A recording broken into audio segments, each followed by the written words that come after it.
Guys, it's Peggy Kaczynski. I retired early from my 20-something career as a sportscaster covering the Bulls, the Bears, the Blackhawks, the Cubs, the White Sox, and really every other college and high school team in Chicago. So what do you do after that? Well, you start a podcast. That's what I did with my teenage son, Jason. And the result is The Sportscaster and Her Son.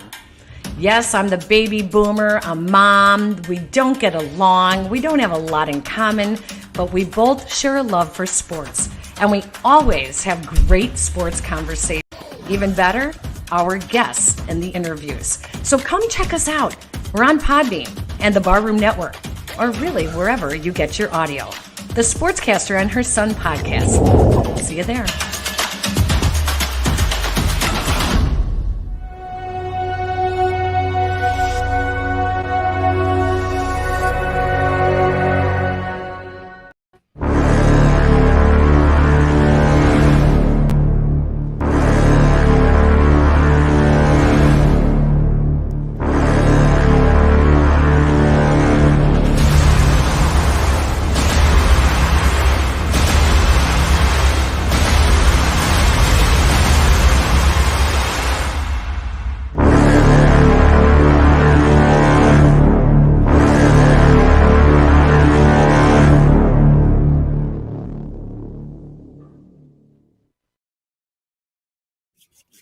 Oh, it's been too long since we heard that music. Hello and welcome everybody to a special schedule release episode of Bear Football. John Buffone alongside Aldo Gandia and the Games Report, Tyler Ellis. Gentlemen, we're back in the studio. We're back breaking down the Chicago Bears. The 2021 schedule is all out. We know where they're going. We know what week they're going there. The Bears 17-0. Let's not get carried away. But the schedule is out. We are going to break down the 2021 schedule. We're going to give some predictions. But first, gentlemen, great to be back on Bear Football with you. How we doing, Aldo?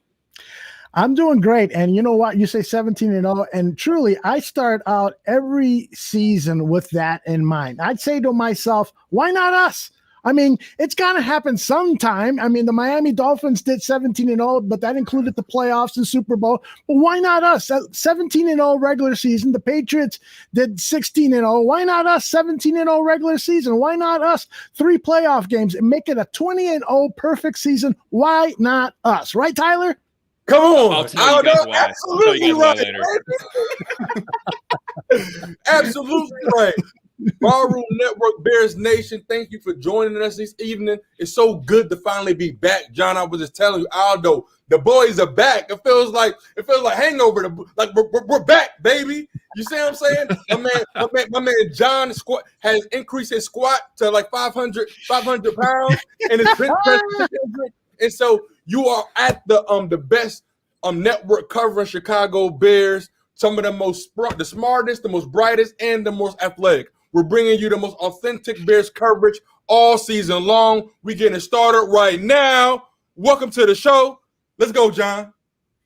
Absolutely. And you know, you're telling everybody we're the smartest people in the world right after Aldo told them we're going 20-0. So everyone might have just turn the dial, because that's obviously what we do with it. That's what you do with an internet show. You turn the dial. Yeah, we're gonna go through all these games, and before we start, we talked about Aldo. You mentioned the 72 Dolphins.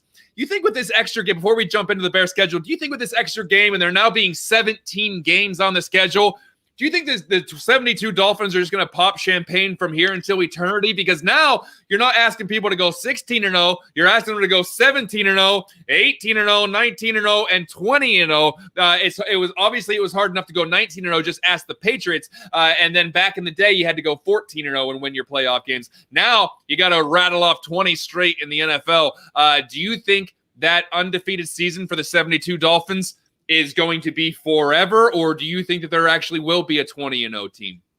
Yeah, I don't think there will be a 20-0 team, to be honest with you. I think that's one of those records that goes up there with DiMaggio's 56-game hitting streak, with Wilt Chamberlain's 100 points, and think of any other team goal, team record that's out there.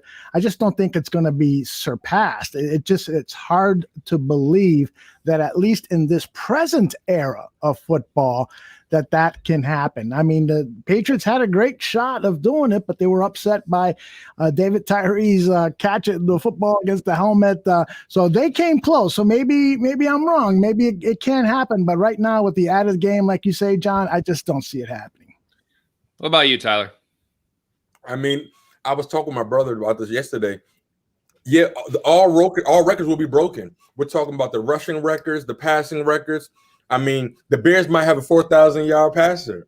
I mean, so all of these different things. Sorry, we will get some of all the records will be broken, and so that's what I didn't want. I'm like, oh man, all the records are going to be different now. Well, that's okay because we got a quarterback, and so like now that we have a dog in the fight and everything, I'm even more excited about it. But absolutely, new records. Can the team go 20-0? It'll be interesting. It'd be interesting, but we're also talking about player injury and injury prevention. The rosters, our team's going to rest players after locking in playoffs. We just never know. Yeah, and I think you made up a great point. All those passing records that you know of, forget about them. All those receiving records, probably see you later. The receptions record, I think that. I mean, it may not all be this year, but you're gonna see those get smashed. Maybe the rushing record is the one that stays in place just because of the way that the league's going. Maybe you don't, but maybe you see more 1,000 or 2,000-yard rushers now with that extra game. If someone's getting close, maybe you see a couple more of those. It should be interesting. As far as the 20-0 season, the eternal pessimist in me says it's not going to happen, but look, somebody will do it this year, and then we'll all look like jackasses after this. But you know what? We're here to talk about the 2021 Bears schedule. So let's go ahead and just start rattling them off. Let's go. Aldo, give us the overview, and then we'll start breaking them down one by one. Give us the entire 2021 schedule up on that graphic. So let's just run through them real quick. And if those little blue lights, those are spotlights. Those aren't champagne bottles like I originally thought they were. They are spotlights. And so week 1, prime time. They're on the road in orange. If you're watching the video version of this, you're going to see there's a lot of visuals here. If you're watching the podcast version of this, or you're listening to the podcast version of this, what the hell are you doing? Watch the video version of it. But anyway, there's in the orange is a road game, and there's a spotlight on it. Week 1, they're going to LA. They're going against LA, where they've had some stinkers and some real good games, and they're going against Sean McVay and Matt Stafford, someone they know pretty well, now under center for the LA Rams. They're on the road week 1. Then week 2, they're home against the Cincinnati Bengals, rebuilding with Joe Burrow. Week 3, they are on the road in Cleveland, no longer a gimme game. The Browns are for real, but we'll talk more about that later. Then they're home against the Lions. Week 4, on the road against the Raiders. Home against the Packers, who knows who the quarterback's going to be for them. Then they're on the road against Tampa Bay, at home against San Fran. They have a prime time game Monday night at Pittsburgh in week 9. Then their bye is in week 10. I like the positioning of the bye. We can talk about that later. But week 11, they're off the bye. They're staying home against Baltimore. Week 12, we got a prime. Is that Thanksgiving, Aldo? Week 12? Is that the Thanksgiving game? Did I see? Is that a gourd on that graphic? Are there some leaves on there? Supposed to be like autumn leaf turkey dinner and stuff like that. Oh, we got a Thanksgiving. Yeah, we got a Thanksgiving game this year. Obviously on the road at Detroit. And then week 13, they are home against the Cardinals. Then once again, a prime time game at Lambeau. Week 14, they go to Lambeau for a prime time game. Another prime time game after that. They're home against the Vikings. Then they go on the road to Seattle. Never an easy place to play. Then they finish the season in week 17 with the Giants at home. And finally, the new week 18 game. But some things never change. They're going to Minnesota, which it seems like the Bears go to Minnesota every last week of the season. Now it's week 18. So, gentlemen, there's a quick run through of all 18 weeks of the 2021 season, 17 games. We already kind of knew who they were going to play. Now we see the positioning of it. Guys, when your first reaction of the schedule, what did you think, Aldo? Well, I think that this schedule really isn't as tough as I thought it was going to be. The Bears have, according to strength of schedule, the Bears have the third toughest schedule in the NFL. Pittsburgh Steelers and Baltimore Ravens are 1 and 2, and then it's the Chicago Bears. But I'm not. That doesn't scare me because that's last year's won and loss records. And as we go through each individual game, you'll see that some of these top teams, like the Pittsburgh Steelers, they faltered heavily last season. They were 12-4. They lost 5 of their last 6 games, the 5th one being the playoff game. And so should we really fear them on that Monday night game? I don't think so. The one game, I think that the Bears can win all of the home games, with the exception, the one that scares me is that Ravens game coming right off the bye. Matt Nagy is 0-3 after bye games, and so this just kind of falls into that storyline that, you know, he just doesn't get the team ready to play after a bye. Doing it at Soldier Field against a tough Ravens team will be tough. But the headline for me is that this schedule is not as daunting as I thought it was. And it's also really cool that you got a home game, you got an away game. You got a home game, you got an away game. There's no consecutive road games, and there's no consecutive home games, but that's okay. The consecutive road games can be really, really tough on a team. Gentlemen, I truly feel like this is set up for success. I feel like, one, the pressure of Matt Nagy, you got to win. How about that? So, like, we're coming into this like, hey, bro, it's time to put up or shut up. We're not going and play any games. We're not playing Philly. We're not playing friends. Let's show us. Let's hope you are as smart as we all hoped you were in the beginning. Okay? You have a full off season. We have both of our quarterbacks getting ample time with the quarterback coaches. Are we going to attack? Are we going to score points? What you talked about. You always talk about not kicking field goals. It's not about the opponents, John Aldo. I want to see an offensive system that can go in there and put up points. And right now, I feel very confident in that because I feel like if Andy Dalton can't do it, we won't hesitate to go to Justin Fields. So I'm very confident going into these games because guess what? These guys don't have NFL tape on Justin Fields. And so they don't have tape on Andy Dalton with the offensive line this physical. You see what I'm saying? Andy Dalton hasn't had these healthy of wide receivers before since AJ Green. You see what I'm saying? The defense hasn't played with a lead, excuse me. I am curious about the Las Vegas game, and I will be there. I will be there. Their football draft on tap, and my man Joey Two Scoops will be there in Las Vegas. But I'm interested to see how our offensive line plays. I'm interested because when we last played the Raiders, I truly felt like, John, that we got pushed around. We got pushed around. We got bullied. And so with Larry and Tevin, I'm like, man, we got an offensive line that's physical. You see what I'm saying?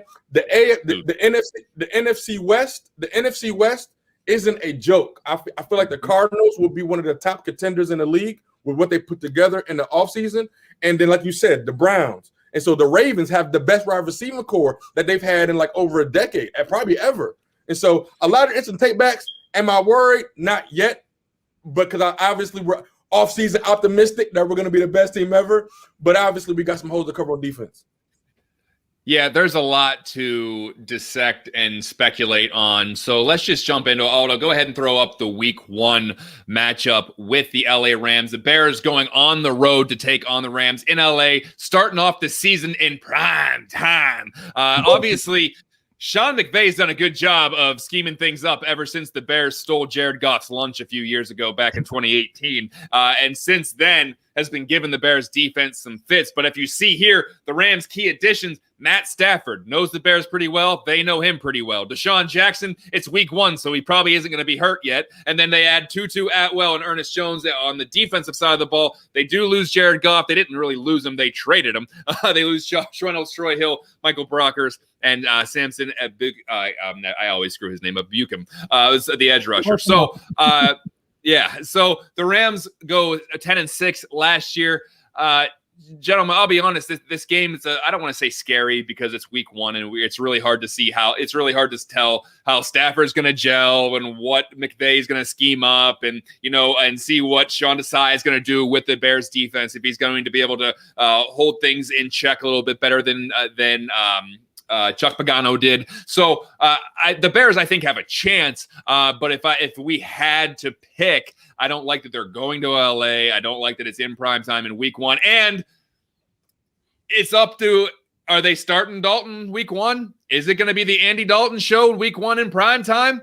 Because now, I mean, there's a difference. If Justin Fields goes out and balls out and becomes your week one starter, that shows that he has a good grip on the offense. That shows that they don't need Andy Dalton. It's going to be the Russell Wilson over Matt Flynn concept, whereas he played so well in the preseason and in training camp that this kid has to be the starter. But I think the Rams are going to be a real good squad this year. I think Matthew Stafford finally gets that opportunity to show what he can do in a really good system under a really good coach and away from a franchise that I'm not going to turn this into a bash the Lions kind of thing, but let's just call it for what it is. Did not really set him up for success a lot throughout his decade there. So I think the Rams are going to be a really tough test week one. Aldo, what say you? They've got a great squad. There's no doubt about it. And that defense. Oh, and Aaron Donald. Forgot to mention that. Right. But yeah, that defense is scary, and that's probably why Justin Fields will probably sit week one because of Aaron Donald. You don't want to throw him out on the road against such a ferocious defense. But even the offensive coordinator said today, so to speak, they met the offensive and defensive coordinator met with the media. We'll play a little of what they said later. But, they kind of hinted that if Justin Fields is ready to go, if he proves that he's ready to go, then he's playing, But ideally, it's going to be Andy Dalton, a much more experienced guy. The Rams are really adept at disguising their coverages. And so you need a veteran quarterback who has seen everything like Andy Dalton has to work against that type of a defense. So that's probably what's going to happen. But what I like about playing the Rams early in the season, in the first game of the season in this case, is that they are playing against a team that has a brand new quarterback. And yes, while he's a veteran, he still has to get acclimated to that offense. He still has to get acclimated to those guys all around him. And so it's not like they're going to be a well-tuned, well-oiled engine when they meet the Chicago Bears defense in week one. And hopefully the Chicago Bears defense is going to come out roaring and ready to do to the Rams what they did at Soldier Field back in the 2018 season, which is harass the quarterback, make him doubt himself, make him doubt what he's doing out there. I think that's quite possible. So I'm not as intimidated by playing the Rams on national TV in week one. Yeah, what do you think, Tyler? Not to mention Bears get Eddie Goldman back. He's going to be another force that gave Jared Goff some fits whenever they played. So what say you week one? I believe the last two games we split. They beat us, and then the game before that we beat them. Both very defensive games. I believe like the Bears defense actually really clamped on the Rams the game before the last. And so Matt Stafford, he's a fighter. He's definitely a fighter. He has a quick release. I question his deep ball accuracy because he had Calvin Johnson for so many years, who was a huge 50-50 guy. And so Matt Stafford actually has to be even more accurate in his offense because his offense is so aerodynamic, where Sean McVay is really smart at getting people open. But you think about Matt Stafford, when I think about Matt Stafford, I'm thinking about his back. He's not a young pup anymore. This isn't Matt Stafford from back in the day. And so these are the things that we have to take into consideration with hits and everything. Eddie Goldman being back, our defense being back, but we don't have Kyle Fuller, who's our nickel DB. You see what I mean? But also don't mistake how big of a loss Josh Reynolds is for that team. He was their scapegoat, in my opinion. He was their Edelman in that opinion. But I believe that the NFL once again believes in the Chicago Bears. 5 primetime games starting out week one. I believe the draft has something to do with that. Like every other year, they give us 5 to 6 primetime games. They believe in us. And I believe they put us in these spots. It's like they're trying to make people. They want us to win, and we keep losing. And so, like, if we can come out here and just punch them in the face with Eddie Goldman and Hicks, like, it can be really scary that if our front seven is healthy. Like, imagine if our front seven is healthy, what that can do. And so I feel like with this offense, Andy Dalton led 1 games in Dallas. It's been so long since we talked, guys. So much to cover. Andy Dalton won games in Dallas. You see what I'm saying? He won games in Dallas. He's a veteran guy. He has a fire behind him and a generational talent. I think it would be really, really respectful to give Andy Dalton a chance to win. Give him a chance to win because he's a guy he's been a great teammate his whole career. And so I believe Bears win week 1. So is Nick Foles. I gotta say that, you know, and I understand the sentiment, Tyler. I don't disagree with you. He's a veteran. He deserves respect and so forth. But if Justin Fields shows up at the voluntary workouts this week and he starts picking up that playbook like this, and then he goes out into the field and he is able to interpret what he's learned in the classroom into what he's doing out and interpret it onto the practice field, then I start wondering, well, wait a minute, maybe the whole Dalton thing starting, maybe we should relook at that. And then in practice games during the preseason, if he is playing his butt off, I'm sorry, the Justin Fields era starts week 1. And the bottom line is this: who gives us the best chance to win? If that's Andy Dalton, fine. I'm rooting for Andy Dalton just like I would for anybody in there. But if that's Justin Fields and there's a chance of that, I am going to pound the table, put Justin Fields in there, and it's going to be based on what I see. Hopefully I can get down to Halasaw and see him practice, and I'll be watching all of those practice games and watching them over and over and over again and trying to analyze what the quarterback play is really all about with this team. All right, guys, let's move on to week 2. We spent about 15 minutes on week 1. That means it's going to be about a 45-hour show. So let's move on to week 2. Yeah. Week 2 against the Bengals. Now, I don't know if we have to break down too much of this. They are 4-11-1. They have a young quarterback in Joe Burrow coming off of a serious knee injury. They opt not to go they opt not to go lineman in the draft. Instead, they go out and they get Jamar Chase, another weapon for the quarterback, but also who the hell is going to be blocking for him. And I think this is a time of the year where Khalil Mack and Eddie Jackson and Akeem Hicks can really pin their ears back and get after Joe Burrow, who's only going to be a couple games in after that big-time knee injury, and he's going to try to maybe get his rhythm back a little bit. Gentlemen, I assume that we like the Bears' chances against the Bengals. If I can go first, what I'd like to say here is Trey Hendrickson is an excellent pass rusher. He had like 15 sacks last year. But the guy that they lost had more quarterback pressures. And so that's almost a wash there. And then Jamar Chase, the wide receiver, highly coveted, probably the best wide receiver coming out of in this draft. He didn't play at all in 2020. So this is another example of a great team to catch early on because they just are not going to be a well-tuned machine. And hopefully the Bears will be up for that challenge. I really like that matchup early on in the season. That should be the Bears will be 2-0. Right, Tyler? Yeah, definitely 2-0. But I also believe this will be a dogfight because even last year when Cincinnati, I watched them a little bit having injuries. They were still fighting. I like what the coaching staff is doing there because even when Burrow went out, I believe one of our old quarterbacks started for them. Was it Glennon? I think I don't know if it was that was in Jacksonville. That was in Jacksonville. I want to say it was someone like Jeff Driscoll or someone like that started for them last year or something that. But I saw this guy move down the field. And so I'm like, man, he's doing this with a second string, third string quarterback. When I see things like that, I'm like, that's good coaching right there. And so obviously some good draft picks, like you said, it's not about the pressures. I believe it will be a dogfight. I mean, they know what's at stake in that division right there. I believe it'll be a dogfight. Bears should win. We have a more established defense, a more established offense. We're obviously just changing the main piece, which is quarterback. But Andy Dalton should be a veteran. Andy Dalton should be able to win that game. You better not lose that game. If you lose that game, then baby.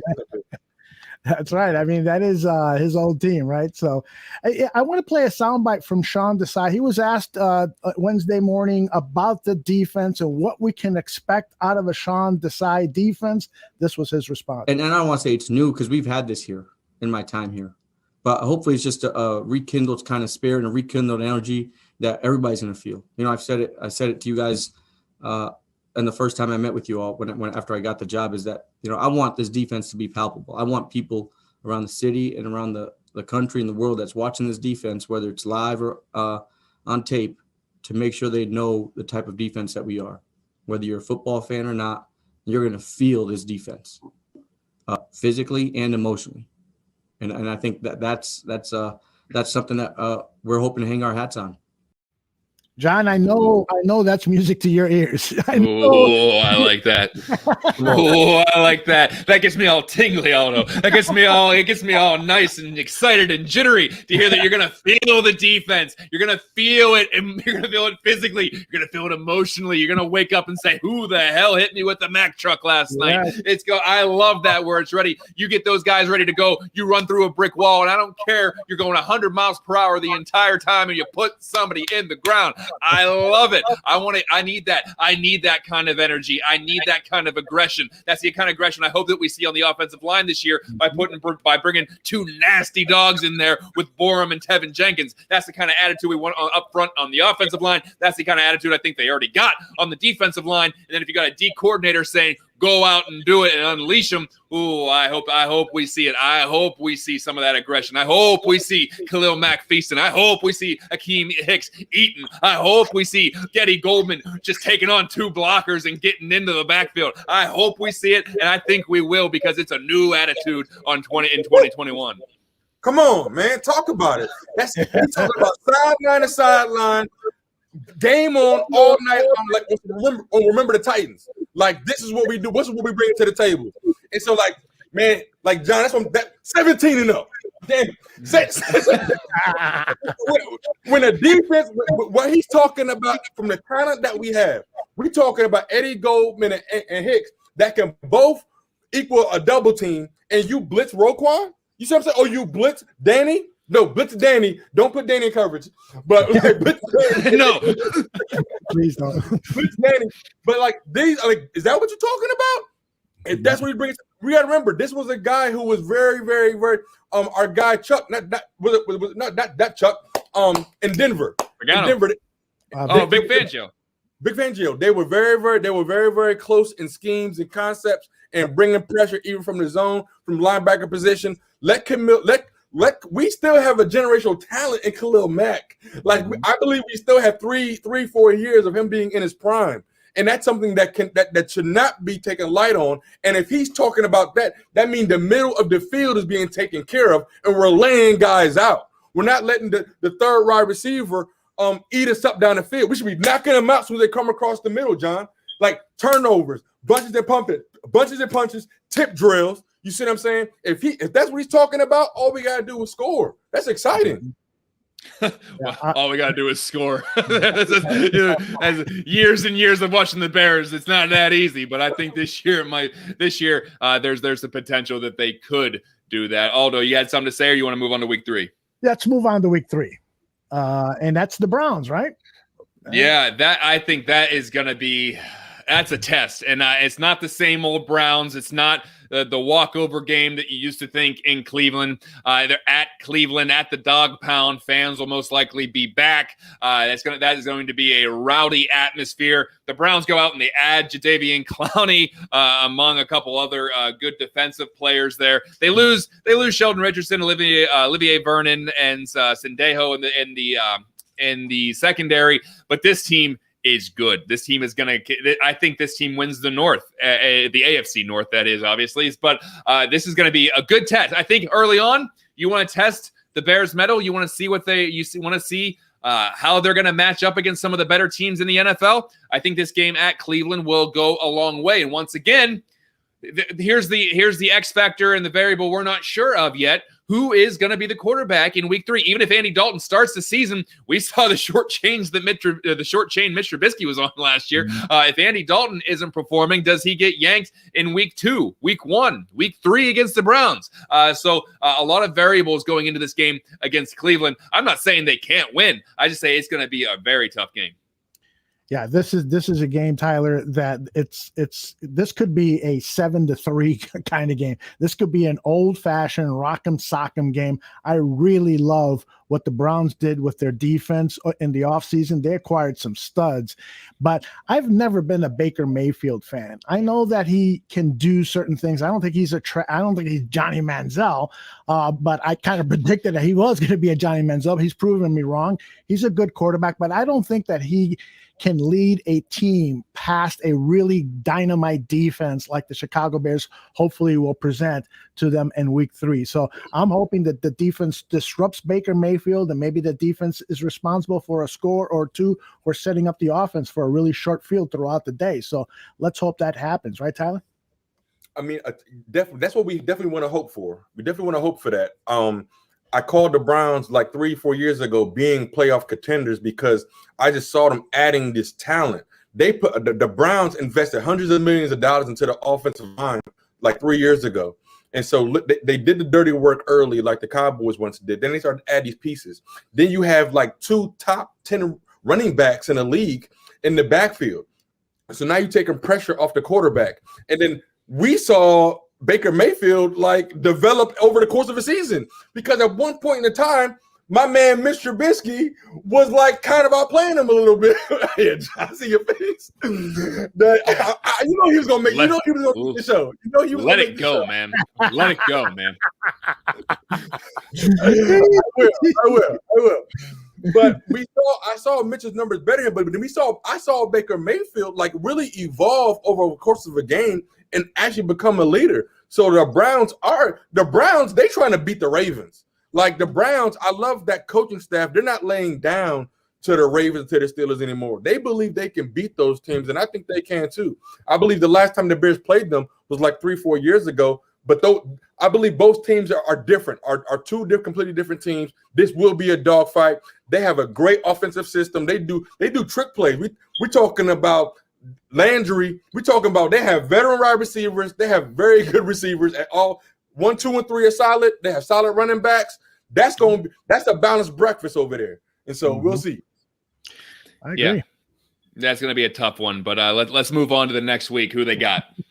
Next week it is the first NFC North game. The Detroit Lions, the Bears host them, and I gotta tell you, this team is in definite rebuild mode. So this has to be a victory. The first time you play an NFC North opponent, you've got to lay down a message and let everybody in the division know we are the best team in the division. And so you have got to come into this game with at least a 2-1 record. And then you've got to demolish the Detroit Lions, intimidate them physically. That's one of the things that the coaching staff has talked about, is having a much more physical team at the line of scrimmage with the offensive linemen that they've brought in, and of course the defense. So there's no better opening opponent that I would love to see than the Detroit Lions early in the season. Let's make it a statement game, guys. Yeah, they lost Matt Prater, so I mean, no, that's offensive weapon. Yeah, but honestly, this is a game you have to win. A rookie head coach and Dan Campbell, who's talking about biting people's knees, and then you go and you get Jared Goff, who you trade Matt Stafford, you get a plethora of picks, but picks don't play on Sunday. They're going to help you in the offseason, they're not going to help you in week 4. So you have Jared Goff, you add Penei Sewell, who's going to be a mainstay on that offensive line, which was a good pick for them. However, they lost their 2 best receivers in Galladay and Marvin Jones, and I don't know if you're going to be able to easily replace that with Tyrell Williams. So this is a game you absolutely have to win. Like you said, Otto, make a statement in the division. Regardless of who's under center, make a statement. Get after Jared Goff. This is probably going to be a rather conservative offense, I imagine. I mean, I don't know what explosiveness they're they're going to really have. I think they just let go of Kerryon Johnson a couple days ago. So I don't know. I really don't know where their big plays are going to come from. So pin your ears back and go get them. So I like that. I like that matchup for the Bears. I think that should be a victory for them. Yeah. Definitely should be a victory. We just watched like over 3,000 of their offensive yards just walk out the door. And so like those were, if they didn't have those guys that they lost, they probably would have lost all their games. You see what I'm saying? And so like to recoup that and change, we should win this game. This is that game that like win the games you're supposed to win, Bears. Like this is what we got to get accustomed to doing. Win the games you're supposed to win. So we're not at the end of the year talking about if we only would have won those games. These are the games that matter. Like these are the games. Win this game. That's it. Open and shut case. First in the division. Let's roll to the next. And absolutely, win the games you're supposed to win, which has been kind of a thorn in the side of the Bears. Maybe not so much last year, but in years past where they are clearly the better team. And the game that jumps out in my mind is I think it was 2018 when they had one of their best seasons in recent memories, but they lost to the Dolphins and the Giants. And those are two games. Had they won one of those games, they would have had a first round bye, and maybe we don't double doink it. But that's neither here nor there. Why it's not like I'm keeping score, or I'm not holding a grudge or anything, or it's not like I'm thinking about games that happened in the middle of the regular season 3 years ago. But that's neither here nor there. Although, move on to the next week. It is. It's the Raiders. They had a lot of activity during this offseason. And when I look at these additions and losses, John, take us through it. But I got the feeling here that the losses kind of outweigh the additions, don't you think? Yeah, I mean, Nelson Aguilar was a sneaky bad loss for them. I think he ended up in New England. But he kind of reinvented himself in Los Angeles with John Gruden, Las Vegas with John Gruden. We'll see if that's a product of John Gruden or if he is able to flourish with Bill Belichick. You lose Trent Brown and Rodney Hudson, Gabe Jackson. You lose. Look at the linemen. Look at the linemen. That's 3 offensive linemen you lose, and then LaMarcus Joyner in defensive secondary and Malik Collins, an interior D lineman. They go out and they draft Alex Leatherwood, which some thought was a reach. Other people thought that it was a really good pick because he's gonna turn out to be a good player. They add John Brown, some speed at the wide receiver position, and then they add a couple of safeties and an edge rusher, and Casey Hayward, the cornerback. But this is another one of those things where you never know with Las Vegas. They're one of those teams where it's just like, yeah, they're pretty good. They were one of the ones who really stuck with the Chiefs whenever they were playing the Chiefs. They really hung with them, but then they also fell flat in a couple of games. So I think this is a game that the Bears, and if we're going to bring up memories past, remember the game in London against the Raiders, which was an absolute trash fire. But so the Bears are kind of in that same boat where they sometimes fluctuate in performance depending on who their opponent is. But this is one of those games. Once again, it's going to be one of those pivot games where it's just, are you going to take off? Is this going to be an upward trajectory, or is this going to be one of those bad losses that kind of get things rolling like we saw last year when they rattled off 6 straight losses? So I think this is a big game because you're not really sure what the Raiders are going to bring to the table, but it's one of those games, kind of like what Tyler was saying, win the games you're supposed to win. And I don't think anyone thinks that the Raiders are going to be an overwhelming favorite in this game. So go out and beat them. I get that it's Vegas and there's distractions and all that other stuff, but you're there to play football. Tyler, what do you think is whenever you see this game? When I see this game, I feel like this is going to be a test, John. This is going to be the test. Are we well coached? Because this team is going to be physical. I do like that safety tip on Trevon because that was going to I'm like, man, if he falls, can the Bears pick him up? I like that safety. I think he was a very good draft pick. He flies around. And so, like, that's something for our quarterbacks to be aware of. I'm sure to be coached up on. But this is a battle at the line of scrimmage game. Battle at the line of scrimmage because the Raiders, I mean, you know what John Gruden brings. They're going to fight. They're going to slap you in the face. We should win. If you're going to lose a game, you want it to be out of your division and you want it to be out of conference. That being said, when you win those games, those are the extra Scooby snacks that give you those wins at the end of the season, if you will. And so this will be a dog fight. But if we're taking the next step, I like man, then Matt Nagy said some things on a Ross Tucker show the other day, and Ryan Pace gave us such a transparent interview. They're actually trying to win now. I'm like, dang, he finally said it. Oh my gosh, I didn't think Super Bowl was a goal. And so, like, the fact that we're actually trying to win, like, that tells me something. Let's go out there. We got to put our best foot forward and produce. They put a lot of stuff into the offensive line, man. They block. They do block. This will be on is Carr, Mariota. These guys going to make mistakes. I believe our defense can get through, and so we will see. It's a game that we should win, but it will be a physical test because what happened in London should be like should be sealed. I never want to see that tape again because it was embarrassing. Yeah. Bill Lazor was asked at the press conference today, what kind of a challenge is it for him to get Justin Fields ready for the season, given that Dalton is the number one quarterback? How do you get him going? And so he had this response. You focus the offense in the NFL on the starting quarterback, and that's what you do. And everything is built around utilizing the abilities of that player for us to be successful on offense and to win. I mean, that's got to be clear.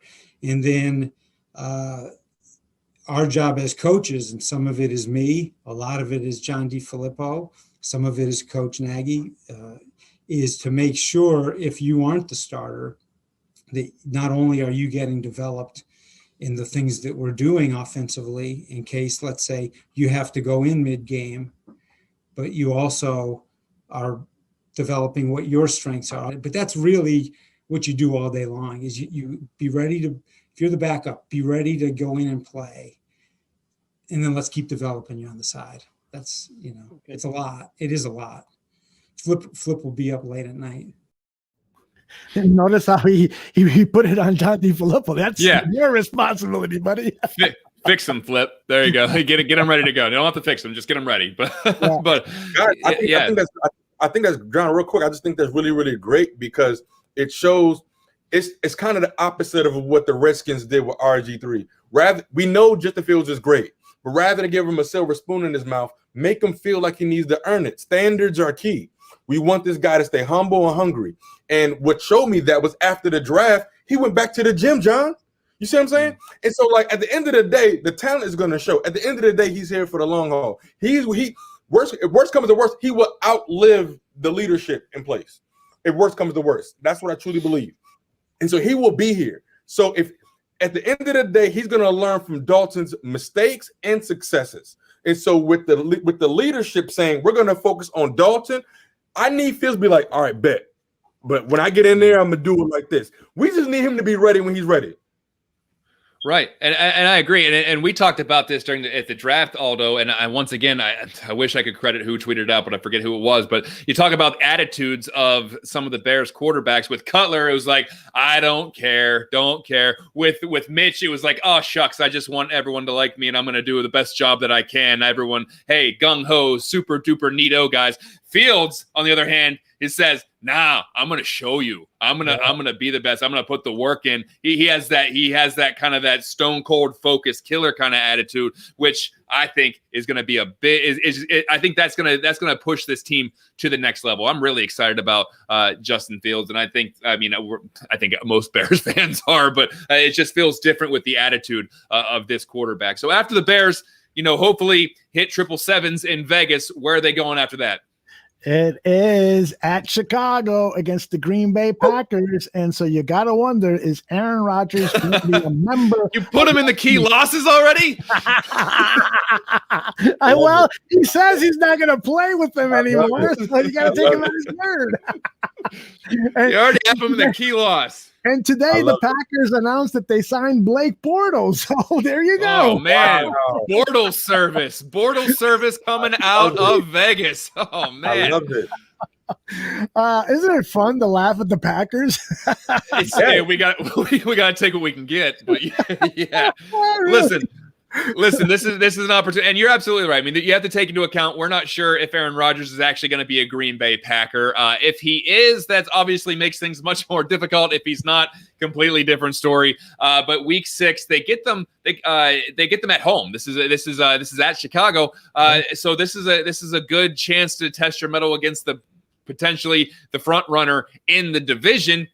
Granted, they have their actual quarterback. They have their number one quarterback in Aaron Rodgers, but they go out and they draft another cornerback. They get another defensive player in the first round. They go out and they get Eric Stokes to go opposite side of Jair Alexander. And so it makes you really wonder about what they're investing in the defense and what they're and you look at some of the key departures. Once again, good amount of offensive linemen. Corey Linsley, the center, Rick Wagner, and Lane Taylor, both offensive linemen, are out the door. But they do bring in Josh Myers and Royce Newman, as well as Amari Rogers. That they do go out and eventually address the wide receiver a little bit. But guys, the Packers have been, running this division for quite some time, especially at least outside of 2018. They have in recent memory.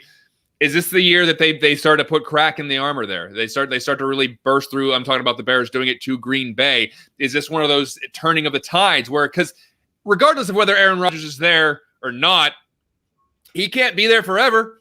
He's going to be 38. I think, or he's 30. He's going to be 37 and 38. Mm-hmm. He ain't going to play forever. And the Bears potentially got their franchise guy for the next, 10, 12, 13, 14, 15, 20 years. So, and wishful thinking, but that's the attitude that we got to have going into this. So is this the year that we see the Bears really start to make headway on the Packers? I know that they won the division in 2018, but is this really the year where maybe this, the all-time series where the Bears are up by 30 games back in the 90s, and then all of a sudden they're behind in the series now? They've blown a 30-game lead in the series just in a matter of 3 decades. So is this where you maybe start to see that tide go back a little bit? Definitely, because you got to think about it. Since they beat us by freaking, I almost cursed, by 50 points by that one game, you got some of these. They've been one-score games. We're like, think about how much hate that the Bears have gotten, and you think about who we've had. At the end of the day, Mitch Trubisky we still had like 2 playoff appearances in the last 3 years. We weren't that good. So like, we did more with less, like Tom Brady did with different wide receivers every year. So the fact that we have capable talent at the position with a strengthened offensive line, I'm going to say that because we can get into our draft picks later on, but I believe we're stronger at the offensive line and we're healthy at the defensive line. That's a big deal when it comes to stopping the run game. Aaron Rodgers or not, I wish he was there because I want to smack him around, because I don't want win by default. I truly don't want that, John. I want to beat him, man. You got to beat the man. But yes, I will take it because I'll take it. because they haven't showed. Nobody gave us any grace or mercy with Rex Grossman and all the quarterbacks that we've had. And so it's always been like Bears suck or whatever. So if he leaves, great. If he doesn't, great. But if he doesn't, let's punch him in the mouth. Because at the end of the day, I feel like we are improving. I believe the Bears had a better draft than the Packers did. And I believe the core nucleus of the Bears, like players, are more unified on offense and defense. I'm with Tyler. I'd like to beat a team with their best. And Aaron Rodgers has humiliated the Chicago Bears so often that it's time for us to give it back to him. Now, if he ends up on Denver, then hopefully we'll meet Denver in the Super Bowl and we can, slap him in the face then, so to speak. But, I like to exact revenge on guys who have beaten me. I used to coach a flag football team, and one season I took them all the way. I coached them all the way to the championship game, and then we lost by a touchdown to the opposing team. Well, the next season, 3 or 4 of my star players went to play with the team that beat us, and I was like, why are you guys going over there? Don't you want to beat them this year? Well, that's going to the championship team. Why do that? And to me, it just didn't make any sense. And to this day, I want to beat whoever has beaten me, and I would never desert ship. I want to go down fighting. And so hopefully, if Aaron Rodgers is back or not, I don't care who's at quarterback.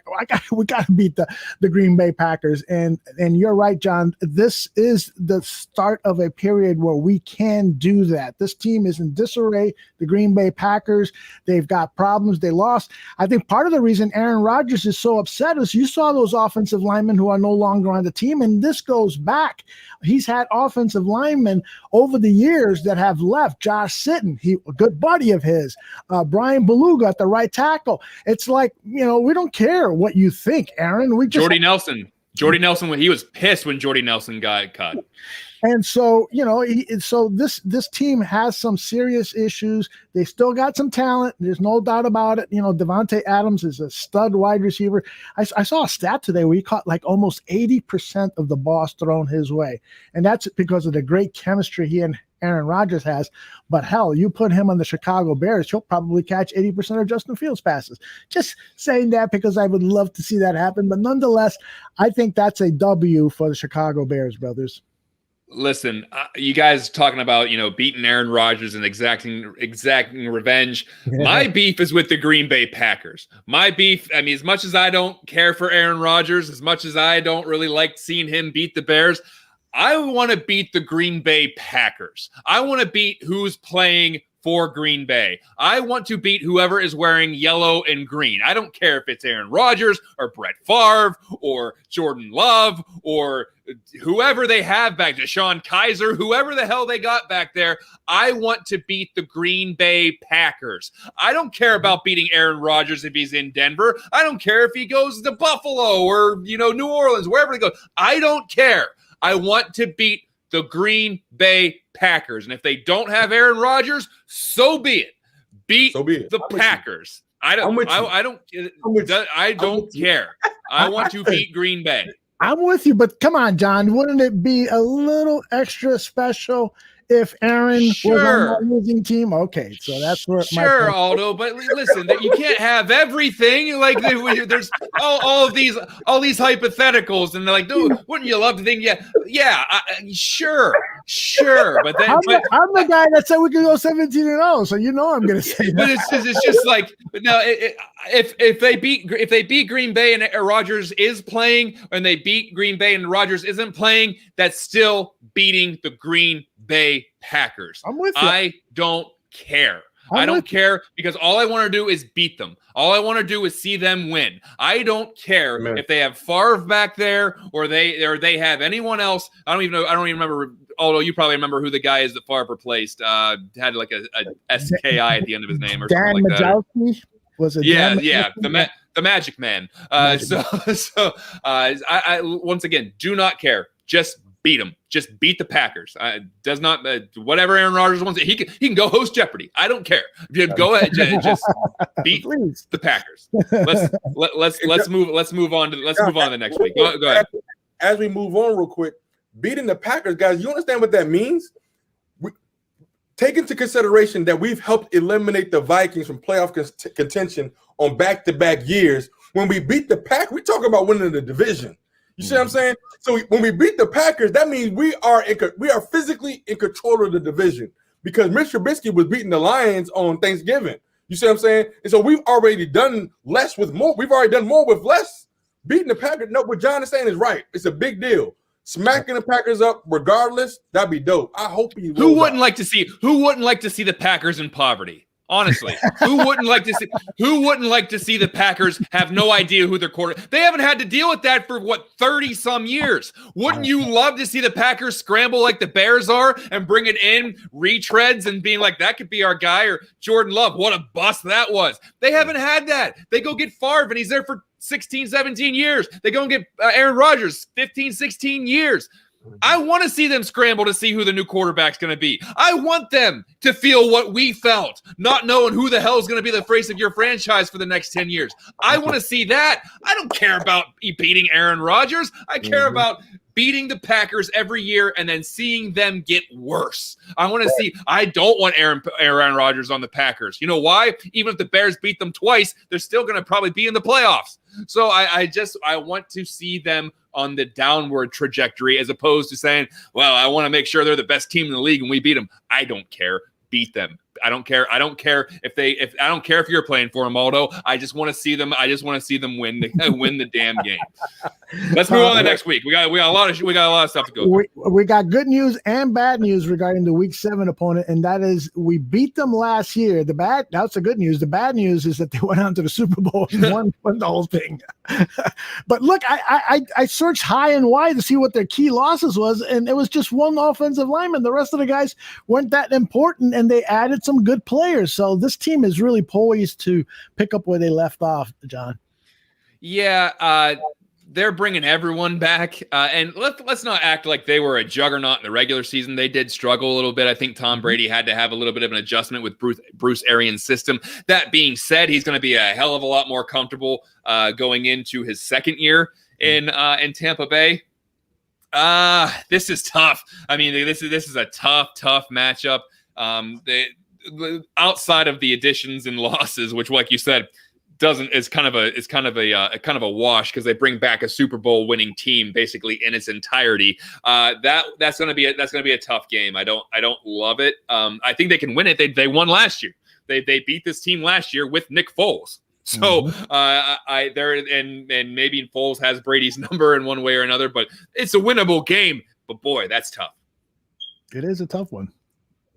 Winnable game, but I felt like our defense really came to play. That was, remember, our one week our defense would show, one week our offense would show up.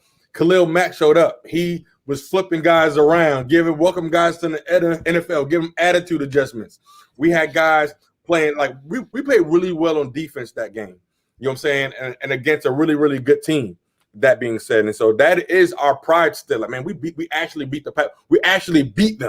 You know what I'm saying? It wasn't luck. It wasn't the referees. We physically outplayed them. Tom Brady was like, dang, can somebody cover? Can somebody stop this guy? And so, like, we can. They just happened to be the champs. It was after they played us, they was like, all right, it can't get no worse. And that's what's so frustrating about the Bears. Because we're better than I believe we're better on paper than we've showed so far. And that's one of the frustrating things. Shall we move on? Because this Bucs game, we could talk 2 hours about that. Yeah, we'll see. We'll see if Tom Brady actually gets that fifth down he was looking for last year after he. But that'll be a tough matchup. What do we got going into Week 8? Okay. We got the Kyle Shanahan and Robbie Gould coming back to Chicago. Yeah, that's a tough one. I don't want to say a tough matchup. It could be a tough matchup, but this is a tough one to kind of speculate upon because you're not sure who's going to be the quarterback for the Bears, and you're not sure who's going to be the quarterback for the Niners. They traded the whole kit and caboodle for Trey Lance, so you'd imagine if the Niners are struggling a little bit, that Trey Lance is going to get handed the keys to the car. And they also add some O linemen there. They do lose. I mean, Solomon Thomas, who the only link is really because that's the guy that the Niners drafted in that Mitch Trubisky draft. Richard Sherman, they lose, but I believe he's still a free agent, and there's talks about him potentially signing back with San Francisco. This is at Chicago. This is an interesting one on Halloween night, Halloween afternoon.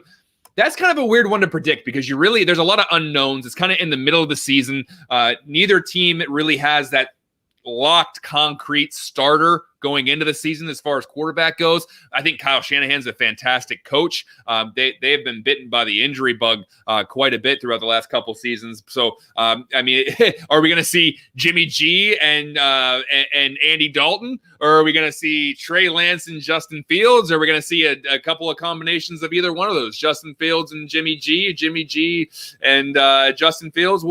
I'm not sure. This is a hard one for me to predict because I think the Niners are going to be very talented, but they're another one of those question mark teams where I think they could have 11 wins or they could have 6 wins like they did last year. It's kind of hard to predict. Tyler, what say you? I mean, that's it right there. I mean, this is the pick. You know what I'm saying? You know the pick. It's the pick. When they had Solomon Thomas and we got Mitch. And I feel like it was wiped away. We got put in the doghouse for it. Solomon Thomas, who was not there with San Francisco anymore. The same, just like that. I feel like the Bears smacked Lynch in the mouth because how they said how that front office treated Ryan Pace that year there, getting them for those picks. And so I believe that not only should it be a win, it's definitely, so that's one. It's a favorable matchup in my opinion. It's a favorable matchup. I do respect Kyle Shanahan. He can get guys open and everything, but I feel like Bears go out here and produce. We can be more physical. I mean, it's really that simple. They had a lot of injuries. They had a lot of injuries last year, and so that team coming back healthy, they're trying to come back to life themselves. And so I feel like this should be win the game, win the dang game. Let's not make it cute. Excuse me, and that's simple. All I got to say is I want to give a shout out to my daughter, Kayla, who is watching. Shout out to you, Kayla, and then we can move on. Yeah. All right. Excellent. Let's go move on to the next week. Another question mark game against the Pittsburgh Steelers. Gentlemen, this is one that is near and dear to my heart as someone who grew up in Pittsburgh, grew up in Steeler country, and always had to listen to the entitled Steeler fans talk about how their team sucked, but all they did was make it to the AFC Championship game every year.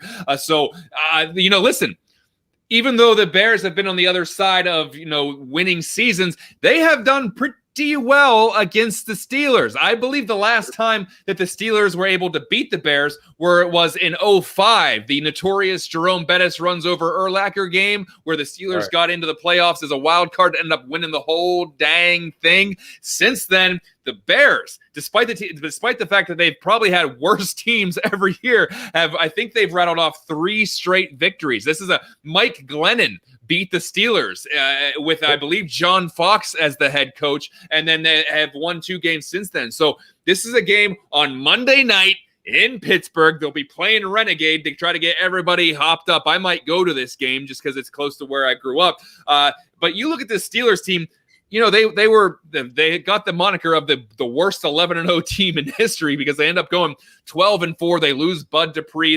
Marquise Pouncey retires. They lose Alejandro Villanueva. Mike Hilton, the starting cornerback. James Conner ends up in Arizona. They go out. They draft Najee Harris, who I think is kind of a plug-and-play running back. That was a great pick for them because their running game was horrendous. However, they added Rashad Coward to shore up their offensive line. And if you think Bears fans just had a collective giggle thinking they were excited that Rashad Coward's coming to Pittsburgh. God bless them. Get your money, fella, and play as long as you can. But if you think that Rashad Coward is going to be the answer on the offensive line, you haven't watched much tape. And then they go out and they draft Pat Freiermuth, the tight end out of Penn State, who got the nickname Baby Gronk. But it's young tight ends have a bit of a learning curve, as we see with Cole Kmet and some of these other hotshot rookie tight ends. Usually there's a 1-year learning curve there. So we'll see if he's actually going to be a factor in week 9. Guys, listen, I like the Bears in this matchup. I think that they match up well against the Steelers. I think that they can get a lot of pressure on that offensive line. Big Ben has cement shoes on, guys. He cannot move. And they relied way too much on him last year throwing the ball. I think one of those games he almost threw the ball 70 times, and they got blown out in the playoffs. Honestly, I like the way that the Bears match up against this defensively. And we'll see what the defense actually has. They lose a big edge rusher in Bud Dupree. They still got T.J. Watt. They still got Cam Hayward. They got some weapons defensively. I just like maybe it's just me who is relishing the fact that they could beat the Steelers again, because every time I always hear it from Steeler fans like the Bears suck. All my friends are from Pittsburgh. They're texting me all the time about the Steelers, and so but. Once every 4 years, the AFC North runs around, and for the last 3 times, the Bears have beaten them. So let's see if we can make it we'll make it 4 in a row. Honestly, guys, I like the Steelers in this matchup. Aldo, what do you think? The Bears. I like the Bears in this matchup. I'm with you 100%. This really maps out well. I was actually hoping that this would be the very first game on the schedule, so that way the Bears could win a game on the road and be 1-0. But it is what it is. It's the game before the bye, so that I think could be a good thing. You go into the bye off of a victory. I will be shocked if this Bears team does not beat up on the Steelers and sacks Big Ben, if he's still quarterbacking at that time, sacks him multiple times, and the defense just has a great day. And I can't believe Rashad Coward is potentially going to be taking over for Alejandro Villanueva. That just doesn't make any sense to me. But be that as it may, this makes me really happy. Tyler? I'm jacked. As I had my phone, John, I was putting into my Google Calendar, tailgate with John on 11/8. On 11/8. I will meet you there, my friend. I will meet you there. Right on. Bear football will be coming live from Heinz Field. That ain't nothing but a 30-minute drive. And so am I challenging you. Yeah. Listen, that's tough. It's tough. Go ahead and break it down. It's a tough atmosphere to play in, but once again, love the way the Bears match up against this team. Yep. Total. Absolutely. We beat them last time. We beat them with inferior talent, and so it would just make sense. It would be a head scratcher to not win the game, Matt Nagy. And so, like, it all goes back to coaching and preparation. We should be operating on all cylinders if we want to be a playoff team. If we are at this point in the season, it's game time. We should be focused. Are we locking in playoff spots? We locking in division. We should be all cylinders ahead. Starting quarterback, who's doing what? Hey, yo, it's really simple. The Pittsburgh Steelers is a great franchise. I have tons of respect for that team. They're great. Ben can toss and throw it, but at the end of the day, Bears go and handle business. You got two physical teams. I feel like our offense is very exciting enough with A-Rob. What I'm hearing from Miller and the boys, but Tariq and Montgomery being back, I just feel like we're just that much explosive that we can get around and still curtain. Listen, guys, before we move on, I just wanted to talk about the last time that the Bears played the Steelers. Mike Glennon was 15 of 22 for 101 yards, touchdown and a pick. John Fox was the coach, by the way. Rushing, Jordan Howard had 23 carries for 140 yards. Cohen had 12 for 78, had a big carry and a big catch in overtime. I think that game did go into overtime. Tariq Cohen, they thought he scored the overtime winner. Apparently he stepped out of bounds. Jordan Howard gets it on the very next handoff. The leading receiver for the Bears was Jordan Howard with 5 catches. The second leading receiver for the Bears was Tariq Cohen.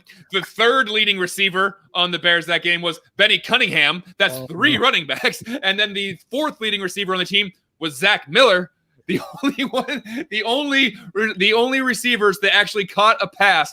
Deontay Thompson had 1 catch for 9 yards, and Marcus Wheaton had a target. He didn't even catch one. He had a target. Wow. He had a target. But Deontay Thompson was the only wide receiver that caught a pass in that game, and so that shows you. And they won. And they won. Isn't that the game? What was that guy's name? Cooper Senior, whatever. They blocked the field goal, and he got the ball knocked out of his hands because he was showboating, looking at the jumbotron right before he took it back before halftime, and they knocked it out of bounds. And the Bears, I think they ended up getting a field goal out of it, but should have been a touchdown. And I was furious because that in a game against the Steelers, you need to score touchdowns, not field goals. And he had to hot dog his way on the one damn good play they made all in the entire half, and he got the ball knocked out of his hands. So I think that goes to show you how things can change in 4 years. And now, can you imagine with the team the Bears have now? And I'm not saying that they're world beaters. I'm not saying it's the best roster in the league, but compared to what they have now, compare it to what they had in 2017, and were able to beat the Steelers when the Steelers were arguably had a better roster than they do right now. If Matt Nagy loses a game that John Fox and Mike Glennon and 1 wide receiver, Deontay Thompson, were able to win, don't lose this game, because it may not. Maybe people won't think as deeply as I am about this, but I will be furious, and I will let you know about it. I will be furious if they lose this game. But maybe, once again, that's just maybe I'm making this a little too personal. But let's get out of Pittsburgh. They go into the bye week 10. I wanted to talk about this real quick. I like the position of the bye. I like the fact that they're going to get a good amount of games in, and then they get a rest right in week 10 to make a real good push towards the back end of the season. I think that's a really good. It's better than a week 5 bye where most of your guys are still relatively healthy, and it's not like too far back where it's just like, well, we're already beat up. This bye is not going to do anything. We already lost a couple guys. I think this is a pretty good. This is a pretty good position for the bye. Aldo, what do you think? I totally agree. Everybody wants their bye to be in the middle of the season. That's the ideal position. Again, but like I said at the top of the show, though, my biggest concern is Nagy has historically not done well getting his team ready after a bye. To be 0-3, I mean, that's an advantage for you. You've got 2 weeks to prepare for the next opponent. You got guys resting the bruises, the pains that they're going through. You everything should be going. There's just no reason to be 0-3. And this upcoming game against the Ravens is the one that worries me the most. I don't care if it was week 1, week 17, 18. I don't care where it fell in the schedule. This Ravens team, I think, is a pretty darn good team. So I don't know. How do you feel, Tyler, about the bye and then playing the Ravens afterwards? I feel great. I feel great about it. Well, somewhat, because 1, we get time to prepare. the Ravens will be coming off a Monday night football game. While we're on the bye. So while we're on the bye week, they'll be coming off playing the Dolphins on their side on the Monday night. So they'll have a short week to prepare for us while we've been preparing and resting for a whole time for them. So that's one thing. I wish the Ravens game was in Baltimore because I can go see them. And so that would be I would love to see any chance I can see them live. I'm going to see my guys live. Aldo, feel free to give us any Justin Field highlights. I feel like I haven't watched. I watch highlights of him like every 30 minutes just to tickle myself. And so we never know who's going to play quarterback at this time. But having time. I mean, Lamar Jackson is a great talent. I mean, the Ravens are a team that if they have wide receivers that could just catch the ball on third down, they can make deep runs. They've only had a Steve Smith, and then Aquan Bolden. And so those are the wide receivers they had. Besides that, Joe Flacco, they always threw the running backs like we did.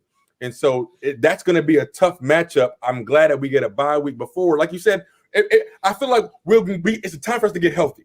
It's a time for us to get healthy and to scheme because Lamar is a generational talent. Oh, yeah, I love it. Because we got our own Lamar. Woo! Looks like he's facing the feelings there, right? Yeah.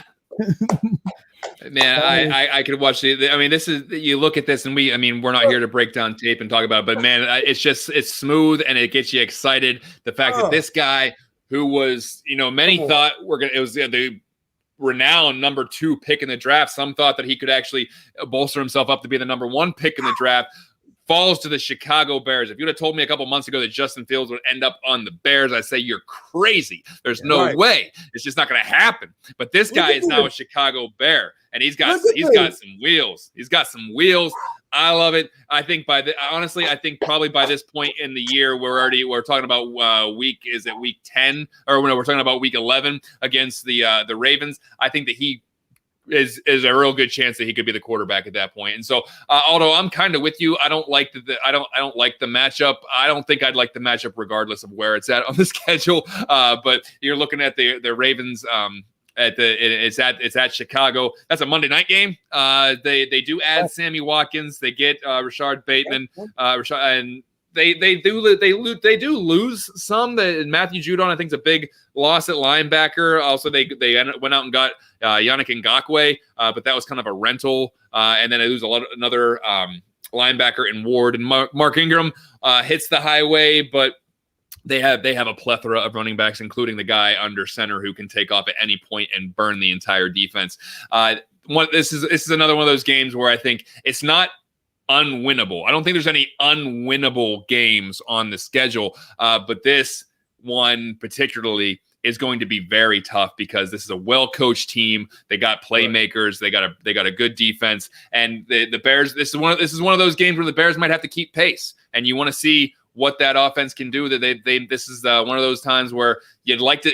We know that the Bears can, they can win the slow game. Can they actually win a sprint? And so I think this might be one of those times where they'd have to do that. Yeah, I think I'm sorry, Tyler. I'm just going to say real quickly that the Ravens did a lot to try to help Lamar Jackson become a better quarterback. They pick up the wide receivers, but they also weakened the defense a little bit, so that could be an advantage for the Bears' offense. And I was just gonna add, this is if we believe in our Bears the way that we believe in our Bears, this is a potential Super Bowl matchup. So I don't care how good the Ravens are. We got to beat them. Mm-hmm. We're not here to just make it to the playoffs. I want to win the dang thing. You see what I'm saying? And so when we get this is good practice. This is a team. This is one of Kansas City's rivals. This is one of the Patriots' rivals. Like this is an AFC. This is a top contender in the AFC. Super Bowl champions, Baltimore Ravens. So these are key wins. These are key wins that would just like if Chicago Bears was a public trading stock, that would rise the stock, if you will. Like you beat the Ravens, like okay, you beat the Steelers. Like these is one of those games. I'm like, all right, like bet we go contender or pretender. And this is that game that's like, yo, you come out there and you shut them down, which is hard to do. But the last time we played them, I think Jordan Howard ran. We crushed them. We had a franchise rushing record over the Ravens last time we played them. Jordan Howard ran through three, four guys, like over 90-yard run. And so, like, we got the talent. Let's get it done. they have wide receivers. That's going to be a challenge for us at safety and everything. But hey, Eddie Jackson unleashed. Let's see what happens. Let's see. Yeah, we're gonna. This is the point of the year we're gonna find out whether the Bears are are GameStop or if they're Enron when it comes to investing. Well, I think that's a good turning point. That's a good real pivotal point in the season. There's a couple of those, but I think that's a big test. Let's get out of week 11, go to week 12. Well, and I got to tell you, this game on Thanksgiving is a sure victory because it's against the worst franchise in all of sports. The Detroit Lions are just so terribly run, such a low rent NFL franchise. I mean, I've never seen. I'm saying all this because Don Burr, who's a Detroit Lions fan, is in the chat and he's picking fights with all the Bears fans. So I'm giving him a hard time. The Lions stink, and the Bears are going to win 100-0. There you go. Yeah. Well, we talked about this before.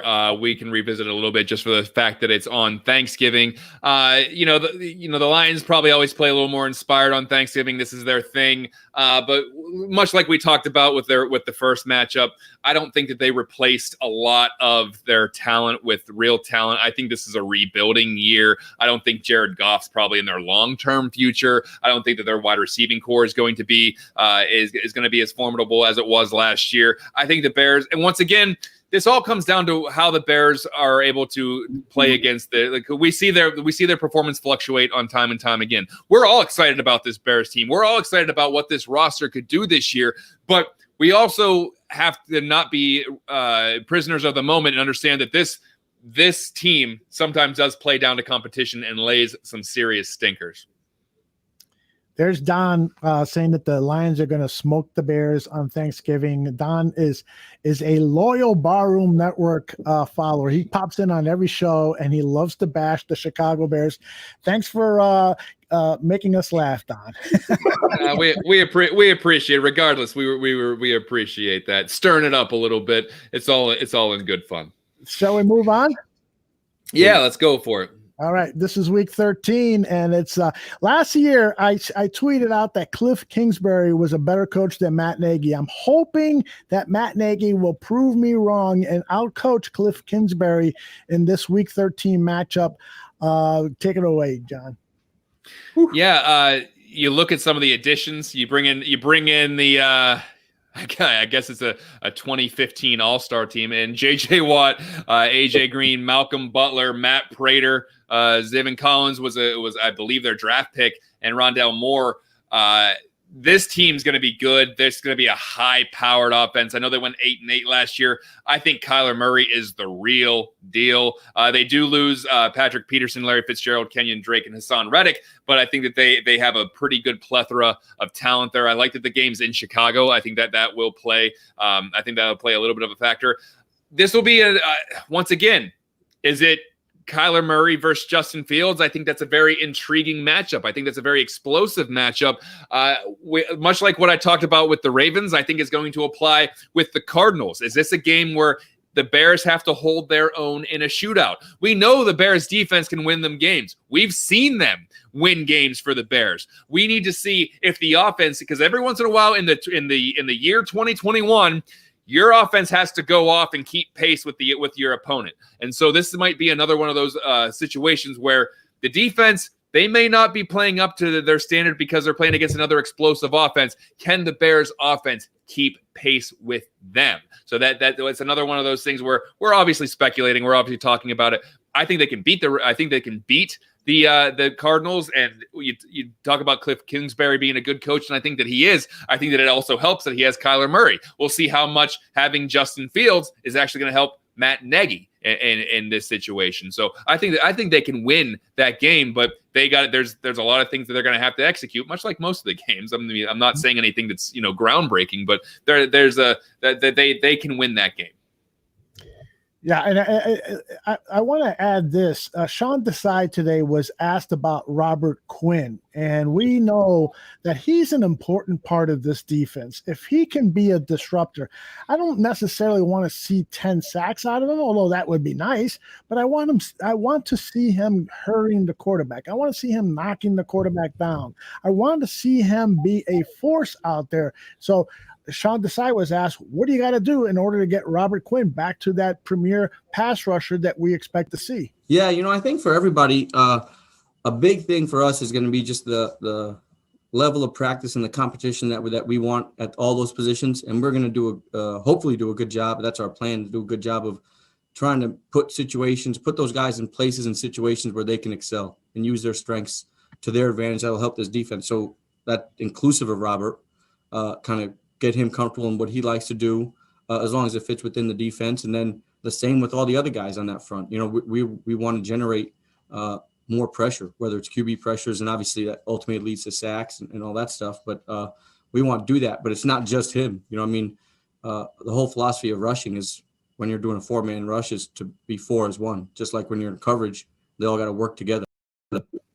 Sounds to me like he just said to Robert Quinn, you don't have a guaranteed snaps here. It's a competition. So that's good to hear. That's good to hear that he's going to be pushed by Jeremy Atosh.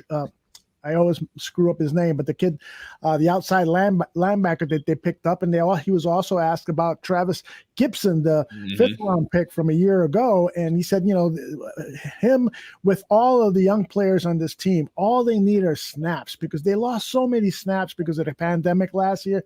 They just need snaps, and so hopefully, they'll be getting plenty of those in the preseason here, and those guys can play to the level that we need them to play to.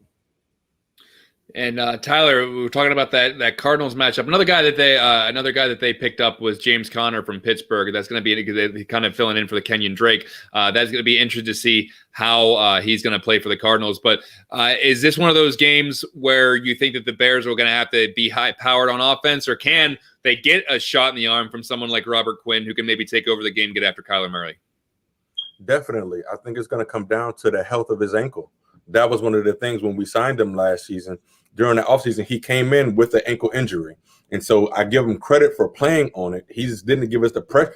He made a lot of money. He made a lot of money last year. And so, but that ankle, being able to bend on that ankle, when you talk about top pass rushers, that's what makes Von Miller. He can bend on that ankle. And so to have an ankle injury, I'm just hoping he's healthy. I don't want to go into the season and all of a sudden you find out you need surgery. I hope everything was taken care of. You got rest. And if that's the case, John, I feel like we can definitely win this game. We're going to play bear football. I don't want our team to conform to whatever they're doing. And so at the end of the day, if we coming in there with our system, they have to try to beat us. That is a good squad. I like that quarterback. They have phenomenal talent. They have great veterans now, like you said, 2015 All-Star team. But that is JJ Watt. But am I confident about my Bears offensive line now? Like what? It's a different day and age. We can roll some Jenkins footage when you can, Otto, because we got guys who can push some guys. We got guys who can push somebody around. We got some guys who's going to take you to the sideline and say, have a seat for a second. You see what I'm saying? You got guys who's going to put their hand on your chest and say, no, you shall not pass. And so that's some really, really cool stuff that will add to that will add to the rush when you have Eddie Goldman back. Eddie Goldman and Hicks. When we talk about locking down the A gap, that does so much for D gap and for B gap blitzes, and also just like front of the middle of the field coverage. I feel like it does so much for that with a team like this. Kyler Murray, who can run, and when a quarterback that can run, he can throw the drag route easy. And so, I feel like all these things play a factor. I don't want to go too long, but I'm just like, man, we keep talking about this. And I thought, is the season started yet? We still got to wait a couple months, John. I'm like, get this out of me right now. For sure. And just real quickly, voluntary workouts are this week, so hopefully we'll be able to see some tape of. I started yesterday, and hopefully there's 100% or close to 100% participation, because again, these workouts are voluntary. For sure. And we're talking about the schedule and how the Bears are going to square up against their opponents. We're getting into the deep part of this schedule where playoff dreams are achieved and dashed. Who do we got in the next matchup? We got week 14, once again, at Lambeau in prime time. We talked about the Packers at nauseum for their first one, but guys, there's a lot of things that could play into this game. One, could it be at the very least, keeping the Bears' playoff chances alive? Best case scenario, is this something where the Bears can take a stranglehold in the division and maybe dash the Packers' playoff aspirations? Now, once again, that's best case scenario. Or is it both of these teams are kind of going neck and neck in the division, and the leader and the winner of this game kind of takes that lead moving into the last quarter of the schedule? There's a lot that could be on the line, don't you think, Aldo? Totally. I mean, and again, it's very difficult to speculate on the game because we don't know if Rodgers is going to be a member of that team or not. But I gotta add this. It really irritates me. And Dan Aguirre planted this thought on my head when we did our show Tuesday night. This is another primetime game for the Bears in Green Bay. When are the Packers going to come back to Soldier Field on a primetime game? It seems like the last handful of primetime games against the Packers have been at Lambeau Field. Why is this happening, NFL scheduling person? So it really irritates me. But you know what? I'm not that concerned about it in terms of, from a competitive standpoint, because I really do think that the Bears are ascending and the Packers are descending. But it would be nice if they mixed it up a little bit and gave the Bears a primetime game against the Packers at Soldier Field. I'm jacked about it, man. I'm jacked about it. Like John said, to John's point earlier, I want to take their heart. What better way to do that than in Lambeau on national TV, where you have no excuses? We weren't in Lambeau, or no. Let's take their hearts. I'm gonna call it right now. The Chicago Bears sweep the Green Bay Packers this year. That's how we get it back, Aldo. That's how we get those national games back. We got to go out there and earn the respect. We have underachieved. Let's be honest. As a fan base, we have dramatically underachieved over the last 5 years. So to go in here and actually dominate on a national stage is how we get the respect that we deserve. And you do those things by drafting well, like we're started to do and everything. So I feel like this is a game to sweep the Packers this season. How dope would that be? Aaron Rodgers or not, I don't care, because I feel like we're healthy, and we're coming together. And we have holes, we have things to fix. We're not a fine old machine yet. We have problems, I believe, in the nickel and that starting DB. Those are my areas of focus on how we're going to handle those positions and everything. But I feel like our offense should be able to get it done. We're here. I mean, I'm intrigued with everything. Anthony Miller paying more attention. Mooney. We haven't talked about Mooney. We haven't talked about Mooney yet. Like we have guys that can throw to him. It's not a hit on anybody else. We have guys that can throw to the open receiver. So we don't care what the other teams are doing. You see what I'm saying? And so I just feel like that the Bears we're going to get guys open. We got to be physical. We're going to dominate. I love seeing Justin Fields in his huddles in Ohio State, because he was going all in. He was like Tim Tebow. Like, yo, we're going to win this game. We're going to go down the field, leave it on the field. And I'm like, yo, finally we got somebody who's not scared to get in trouble for yelling. And I don't care who it is. And so let's go. So after the Bears sweep the Packers, who do they got going into the back end of the schedule, Aldo? Well, they have their first meeting against the Vikings, and the first meeting in Week 15. So that's kind of interesting, isn't it? Yeah, and it's on Monday night. I don't know. I don't know if it's this year or next year. I think they're going to be able to flex games on and off Monday night. I'm not really not sure if it's this year or not. But if next year, when the new contract kicks in. Yeah, I was going to say, if that was the case this year, you might not see this on Monday night, just because it might not be that enticing of a matchup as far as playoff implications. But the Vikings coming to Chicago.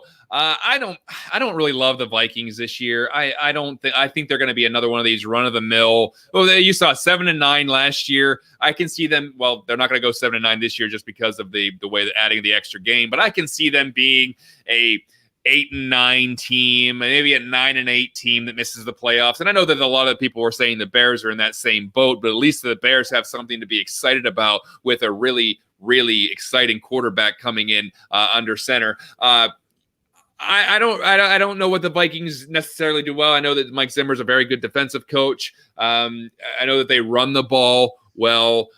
Kirk Cousins is never going to blow you away. It's just one of those games where it's just like, win the game. Win this game. This team, the Vikings are just a beatable team. They're not terrible. They're not garbage, but they're beatable. So if you're gonna impose your will on somebody, beat the beatable. And I think that's what they have to do in their first matchup with the Vikings. How cool is it that? Go ahead, sorry, please. Otto. No, please. How cool is it that we saw our Bears defense shut down? We've held Cook in check before. We've been there. We've already done it. Cook he's a great talent. Like, that's a great talent. And we've beat them. We've swept them. You see what I'm saying? This is a $90 million guaranteed quarterback. You see what I'm saying? Like, this is a high profile team that the Chicago Bears, that gets a lot of flack, have been able to manage well over the past couple of years. So to get them now, like you said, John, just beat them. Just do what you've been doing. We should be building on what we've done before and getting better. They should be scared of us. I'm feeling. I'm sorry, John. I'm going to be optimistic. That's fine. Yeah. I just feel like they should be scared of us because we've already handled them. And now we got Eddie Goldman back. Eddie Goldman, and like, think about a DT who's rested. How much time does he get back? You know what I'm saying? Of having a full body that's 300 plus pounds of like healed soft cartilage. Like, that's so great. And he probably misses. So I just can't wait for him and Hicks just to clog up the middle. That's gonna be dope because Kirk Cousins, we can force him to make mistakes. They did draft a quarterback. They did draft a quarterback. So it's gonna be a lot of they in the situations too. Aldo. I just wanted to say something outside of this game. It was announced earlier today that the former head coach of the Minnesota Vikings, Jerry Burns, passed away today. He was 94 years old. You probably remember him from the 80s and 90s. His 1987 team had a really strong push towards in the playoffs. His overall record was 55-46, including 3-3 in the playoffs before he retired in 1991. He was quite the character. You know, he looked like he was 100 years old on the sideline because he had very wrinkly skin, but he was a very young an innovative coach, and I'm sure all of us here at the Barroom want to wish his family, his fans, his friends condolences. And Tyler, do you want to say anything about Tariq Cohen's brother passing? His twin brother passed this week. That was incredibly sad news. I could only imagine that type of relationship, being a twin brother. I believe he was electrocuted. But just like, our condolences from the network to the entire Cohen family. Like, our thoughts and prayers are with you. Like, can't even imagine. I can't fathom. Not even just losing a brother. I have two of them, but a twin brother. There's a whole nother psychological like connection there. And so, like, prayers and strength for Tariq, the family, the mom, and everything. You know what I'm saying? Getting that news close to Mother's Day, and so and just the whole community for sure. For sure. All right, moving on to week 16, and this is a marquee matchup in my mind. I'm surprised it's not a primetime matchup because the Bears have admitted that they were indeed in negotiations. Matt Nagy said it, that they were in negotiations to acquire Russell Wilson, and it just didn't work out. So it's not just reports that you can question and so forth.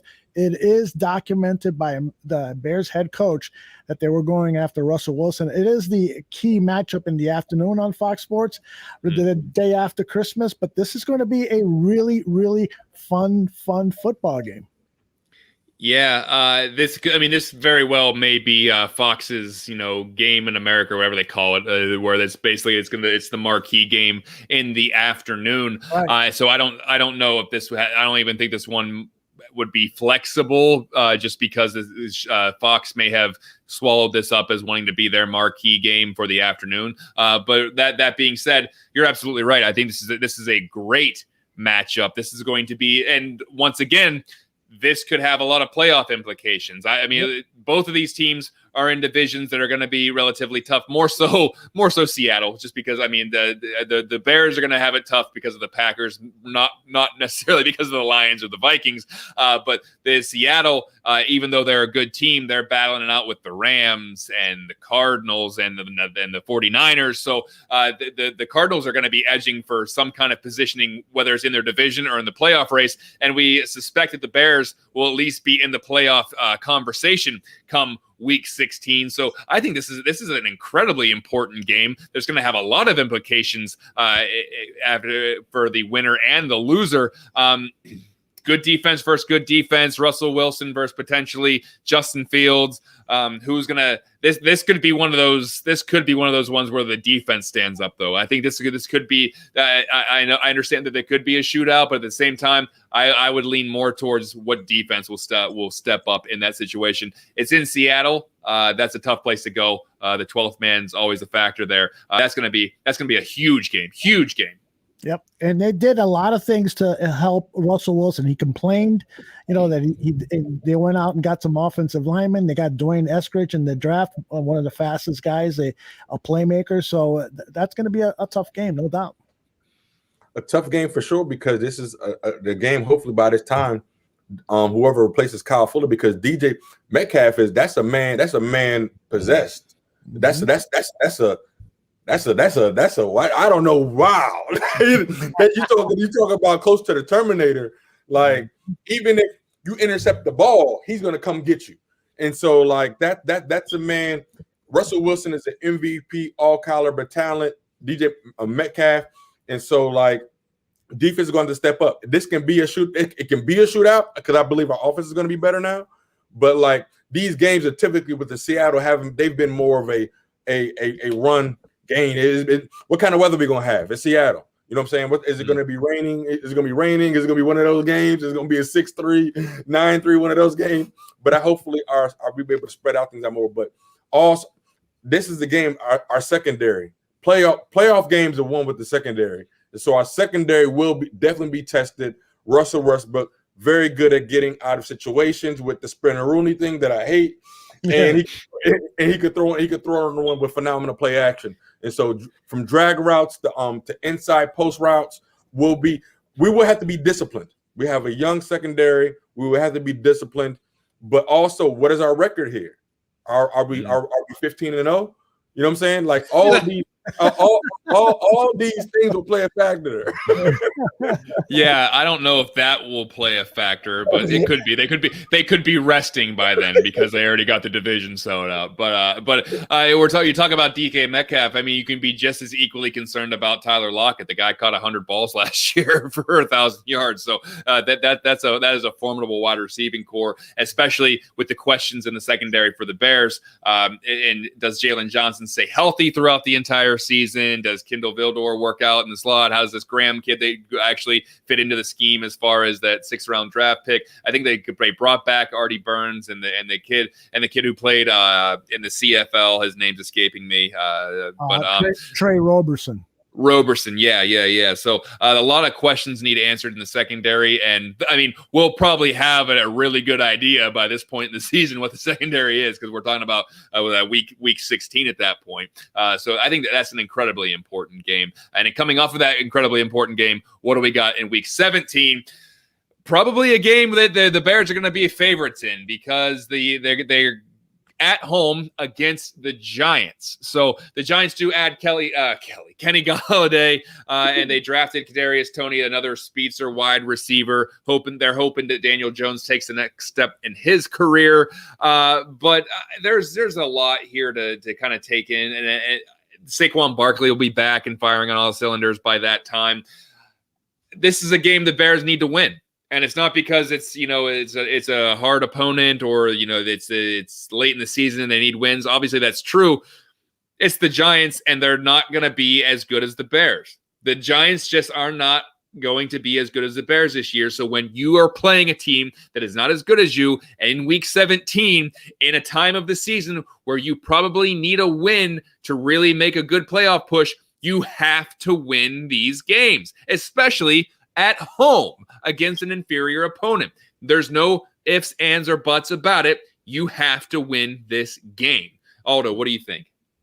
Yeah, I'm totally with you, but I got to say, you pointed out the additions for this Packers team. This team really went out and did some good things, and if their quarterback fulfills the promise that he made, that he was going to be a good quarterback, then this could be a team that could be catching fire in the second half of the season. So it's going to be a test for the Chicago Bears. And my opinion on Joe Judge is kind of vacillated, at times. When he was first hired, I was really impressed by his press conference. He was so articulate and so forth. And then we heard reports come out of New York that the players didn't particularly care for him.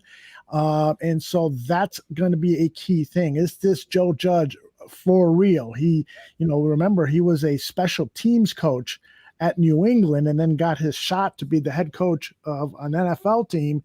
And a lot of people were not happy about that because a lot of really good candidates, like the offensive coordinator with the Kansas City Chiefs, wasn't even interviewed for that particular Eric Bieniemy. Yeah. So it's an interesting matchup.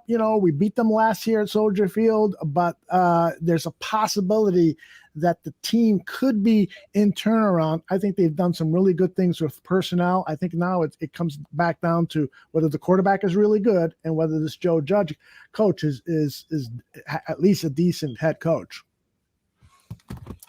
Guys, real quick, going to this game, I want to shout out my boy Adam Henderson in the chat. Man, we got family in here. Yay. Everybody in the chat, welcome. Thank you for giving us your time. Thank you for giving us your time this evening. Thank you for spending it with us. This is really dope. You all are part of this. You see what I'm saying? And so, like, my man Adam, appreciate you. I wish you was here for your Ravens breakdown. But don't worry, you can rewind. It's on YouTube. Subscribe to the channel. My man. That's love right there.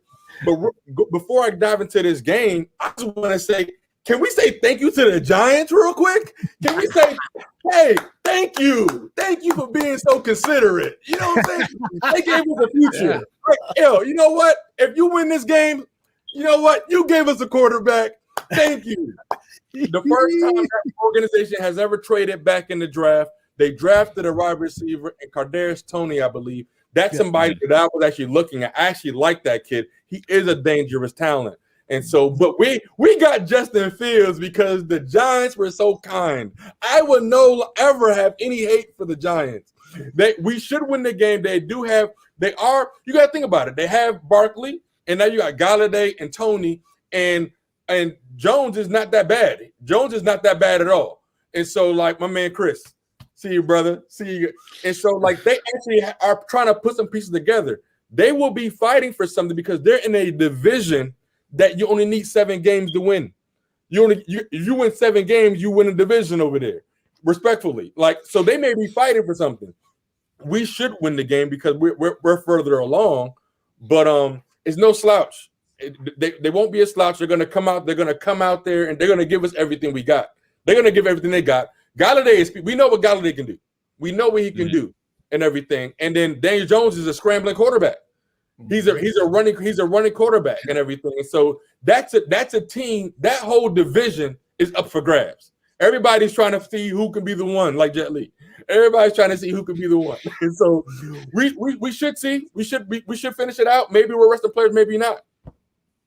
Yeah, Danny Dimes could take the next step this year. We'll see if that happens. But we're going to jump into the very last – I love you too, Chris. The very last game of the season, the first ever Week 18. That's fun. January 9th, Sunday at noon Central Time, 1 if you're an East Coaster like myself.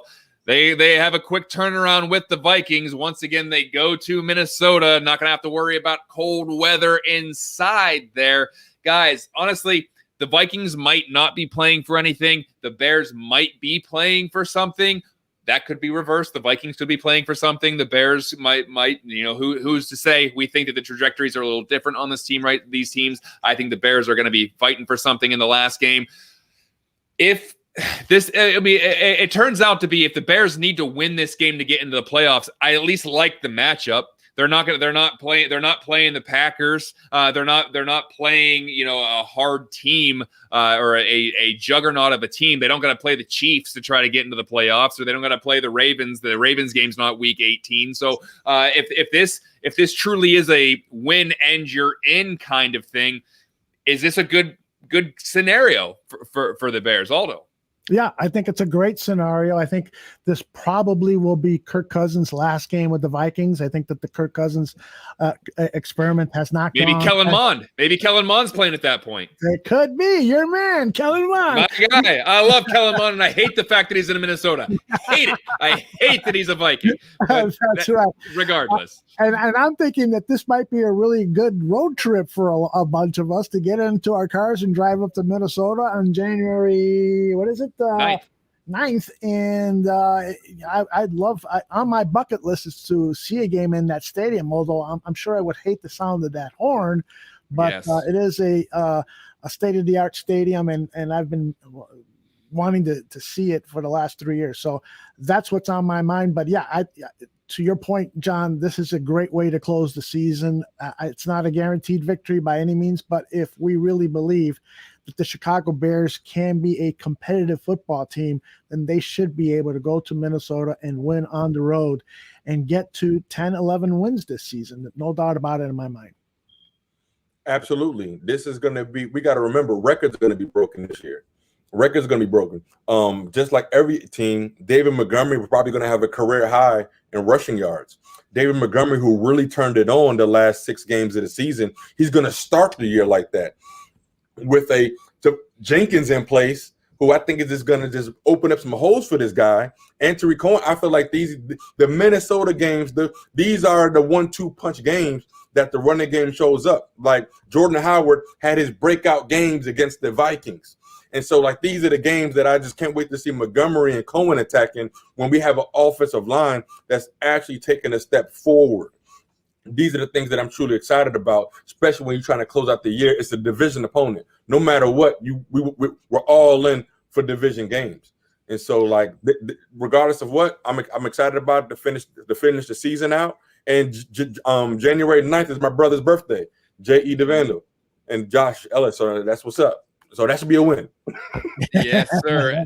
Aldo, before we close things out, that was the entire 2021 season. I want you to put up that graphic of all of the games up and one. And as we're going to go over it, let's try to make some really too early predictions on how many wins we see on this schedule. I'll bite the bullet and go first just because I'm going to give you guys some time to look at it. But if I look over this one, I always take a very pessimistic view on this because I like to be pleasantly surprised if they overachieve. So I look over this schedule and I see I think they can get 10 wins here. I think they can beat the Bengals in week 2. I think they beat the Lions in week 4. I think they beat Vegas in week 5. I think they can beat Green Bay at home. That's 4. I think that they can beat San Francisco in week 8. That's 5. I think they beat the Steelers in week 9. That's 6. Let's go to Thanksgiving. I think they win that game. That's 7. I think that they can.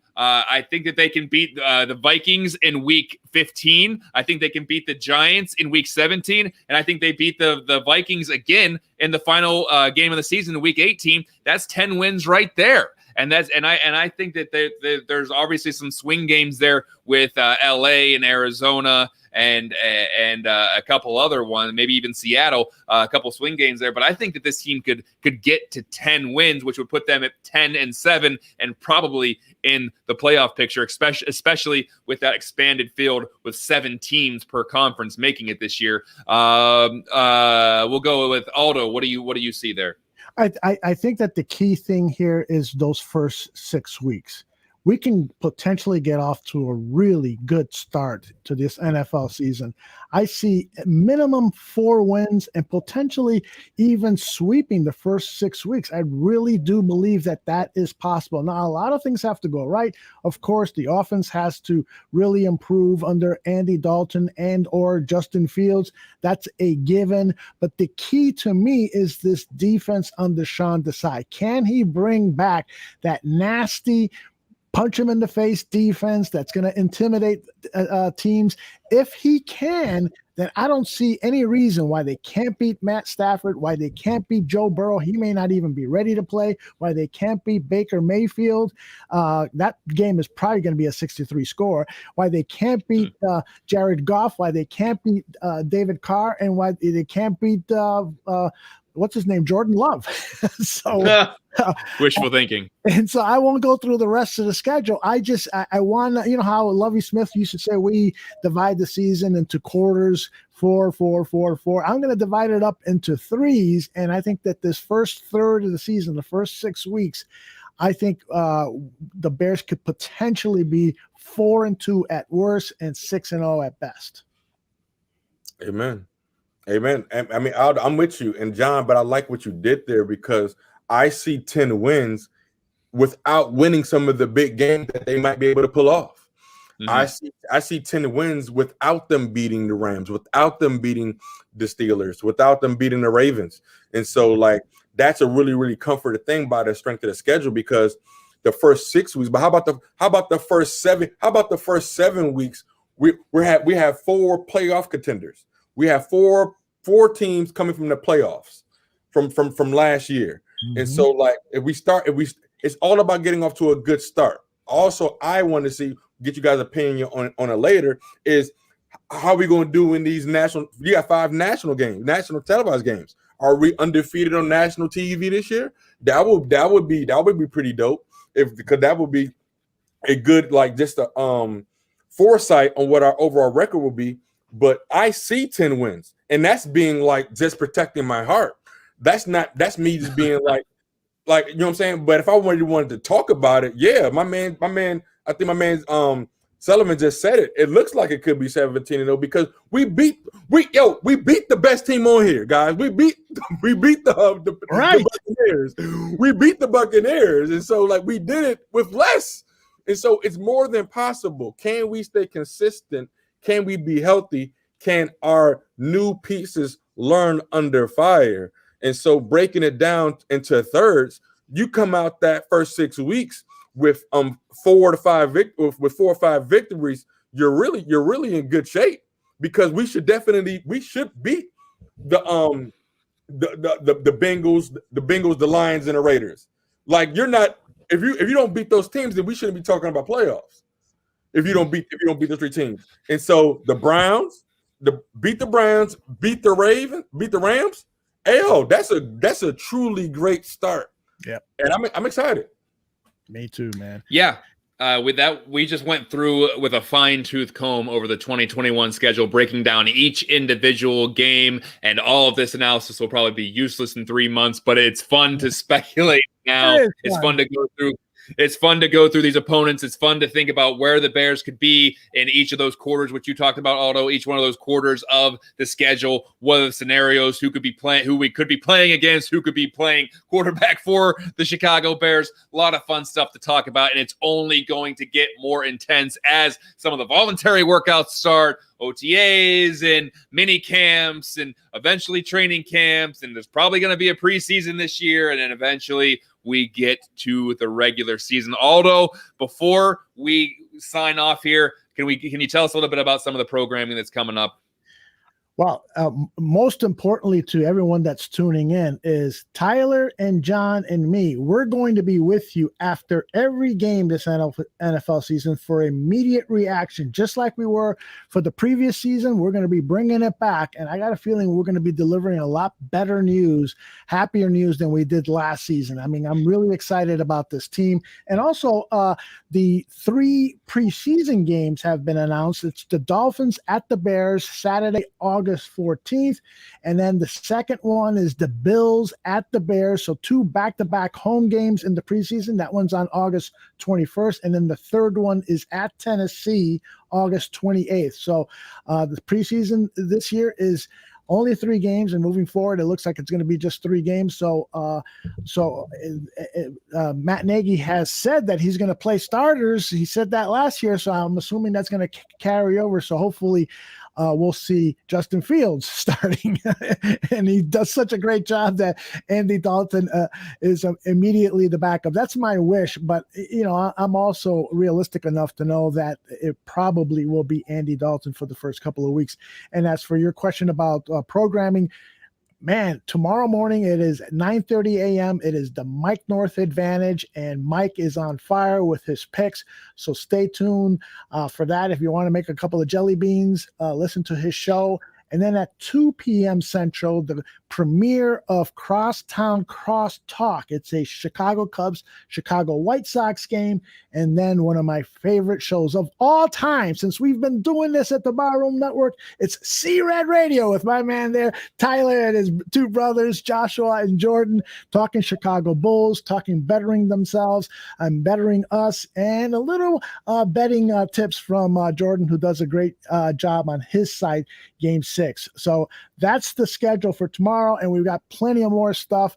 Follow us at our Twitter account at Barroom Network for a list of all of our programming. And Tyler, I'll turn it over to you, brother.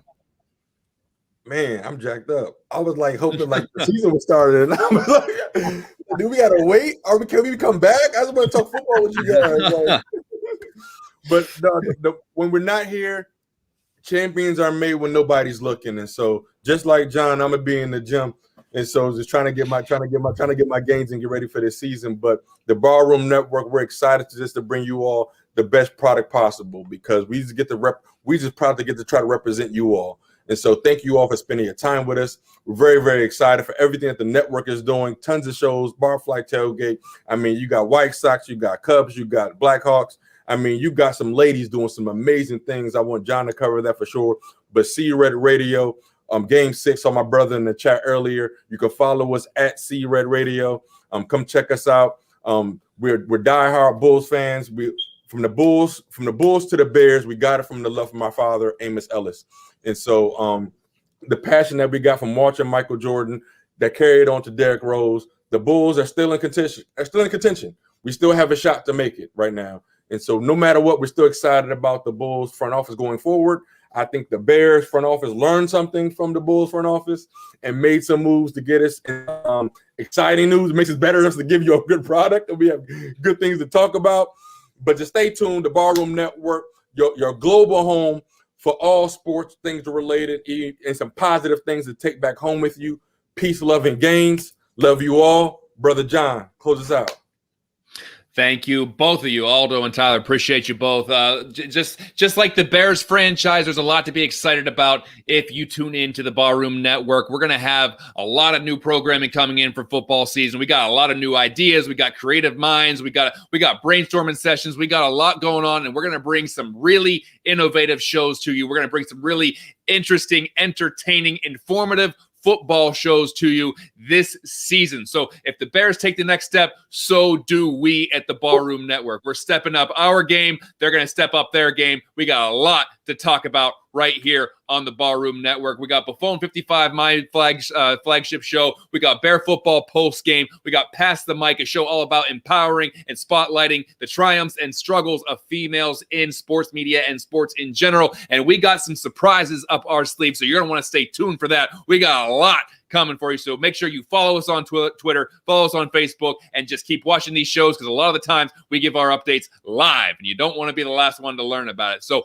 we're going to have to get out of here, because we've been doing this for 2 hours, breaking down the Bears schedule. I love every second of it. I appreciate everyone who tuned in to this episode for the live version, for the podcast version. If you're watching the video version, the audio version, I don't care if you're watching the transcribed version where you're actually reading it on your Kindle. If you still have a Kindle, I don't know if people still have Kindles, but you go ahead and you read that version of it or not. So this has been Bear Football, a special schedule release episode. For Aldo Gandia and Tyler Ellis, I'm John Buffon. We'll see you next time, everybody.